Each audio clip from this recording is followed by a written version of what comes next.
एक नवीन आयाम भेटेल, एक दिशा भेटेल, एक मार्ग मिळेल।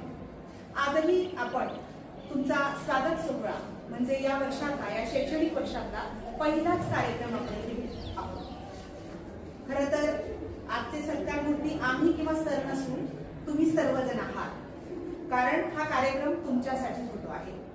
तुम्हा सर्वांचं नूतन विद्या प्रसारक मंडळ संचलित कला वाणिज्य विज्ञान महाविद्यालय लासलगाव यांच्यातर्फे मराठी विभाग आणि मराठी विभागातील तीनही प्राध्यापकांतर्फे हार्दिक स्वागत करते। आता ह्या आमच्या टाळ्या तुमच्यासाठी। विद्यार्थी शिक्षकाचं दैवत असतं आणि त्या दैवतासाठीच आम्ही काम करत असतो। तुम्हाला एक सुसज्ज मराठी विभाग आणि वर्ग द्यावा हा खूप दिवसांचा मानस होता आणि प्रांजली मॅडमचं पाऊल या मराठी विभागात पडलं।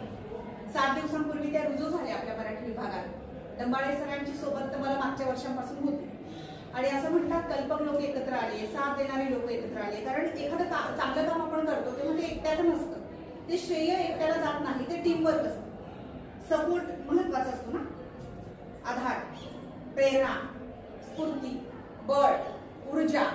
तर हे सगळं मराठी विभागातून मिळत गेलं आणि आम्ही तुम्हाला सुसज्ज असा हा वर्ग आणि विभाग देऊ शकलो। 2 सक्षम हात माझ्या जोडीला आहेत आणि यापुढेही असे उपक्रम आम्ही तुमच्यासाठी घेणार आहोत। आपल्या महाविद्यालयात द्वितीय वर्ष कला या वर्गासाठी जेवढे काही विभाग आहेत त्या विभागातले विद्यार्थी आहेत, विभाग वाईज विभागानुसार तिथे स्वागत सोहळे होतात आणि या महाविद्यालयातला या शैक्षणिक वर्षातला हा पहिलाच स्वागत सोहळा मराठी विभाग आयोजित करत आहे। हे तुम्हाला सांगताना मला आनंद होतोय।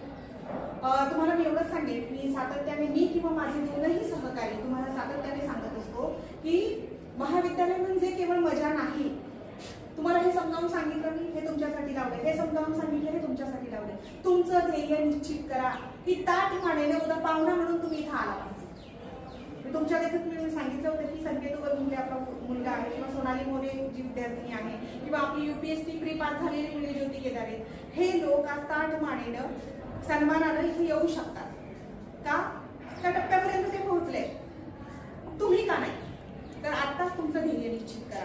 फक्त मजा म्हणून कॉलेजला येऊ नका। ते काय होतं, दिल बहलाने के लिए अच्छा है, हा गाली म्हणतो तसं 2 दिवसासाठी की मी हिरो आहे कॉलेजचा वगैरे। बट तू इथून पास आउट झाल्यावर या कंपाऊंडच्या बाहेर तू काय आहेस? Who are you? तुझी आयडेंटिटी काय? बरोबर? तर आपण एक चांगलं ध्येय गाठा, ध्येय निश्चित करा, काय व्हायचे ठरवा। अजून वेळ गेलेली नाही, आम्ही तुमच्यासाठी इथं आहोतच आणि उपस्थिती मात्र तुमची नियमित ठेवा, त्याशिवाय पदरात नवीन काही पडणार नाही। स्पर्धेचे युग आहे, तुम्हाला माहिती आहे। तुमच्यापेक्षा बेटर बेस्ट चांगला कोणी असेल तर तो तुमच्या पुढे निघून जाईल। त्यामुळे तुम्हाला स्वतःला अपडेट करावं लागेल। फक्त तुमचा स्मार्टफोन अपडेट करू नका, तुम्ही सुद्धा अपडेट व्हा, ते गरजेचं आहे। आणि देशभक्ती किंवा देशप्रेम म्हणजे काय, तर तुमचं काम 100% कोणतेही काम असो 100% उत्तम रीतीने करणं म्हणजे तीच देशभक्ती, तेच राष्ट्रकल्याण।